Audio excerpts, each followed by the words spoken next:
حالا قضیه چیه که خانم‌ها گشت وایسادن؟ والا من خیلی پیگیر بودم که ما یه کار جهادی انجام بدیم، یه پرچم می‌گرفتیم دستمون تو خیابون، دیگه اومدم کار جهادی انجام بدم. شما مطلع هستید که همین ایستا رو الان با پهپاد اینا می‌زدن؟ بله مطلعم. الان مثلا صدای پهپاد داد چیکار کنیم؟ بهتون گفتن چیکار کنیم؟ نه من واقعا نمیدونم بعد چیکار کنم. پناه میگیرم. خودم کیفری شدم، مثلا پرونده کیفری داشتم. کیفری برای چی بود؟ چون توی اوپال بغل ماشینم دوربینای اوپال منو بی‌حجاب گرفته بودن.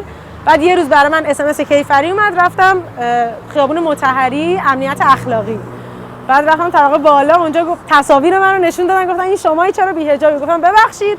گفتن میخواین خانه سالمندان تمیز کنین یا میخواین که قبر بشورین یا اینکه جریمه پرداخت میکنین.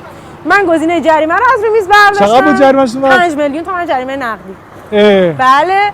و 5 میلیون دادید بعد دوباره بازم بی‌حجاب شد؟ نه 5 میلیون ندادم. بعدش آقای گفتش که ما شما رو این بار میبخشیم ولی از دفعه بعدی جریمه نقدی سنگین داریم. خب اینا شما رو اذیت نمیکنه الان دوباره اینجا وایسادی؟ نه دیگه اونا میجنگن ما میجنگیم دیگه. نه الان بعد یه جا دیگه بجنگین، نه اینجا. نه من برای کشورم اینجا، من خطی که مسیری که کشورم داره میره رو قبول دارم. الان بحث صلح که آقا جنگو تمام کنیم، مردم خسته شدن دیگه، نظرتون چیه؟ اصلا این جنگ باید تموم بشه، باید بزنیم نابود شن تموم شن برن. یعنی بعد تا آخرش بریم؟ دقیقاً باید تموم این جنگو ما تمومش که میکنیم. خودمون نابود شدیم چه وقت؟ دیگه حداقل ایستاده مردیم دیگه، زانو نزدیم.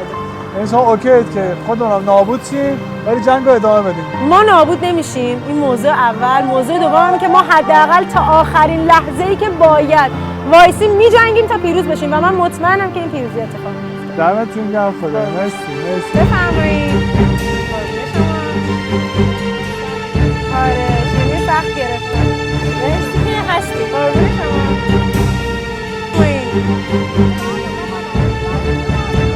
بفرمایید. چجونتون؟ خواهش میکنم. بازم برداریم. قربون شما. سختش به شما.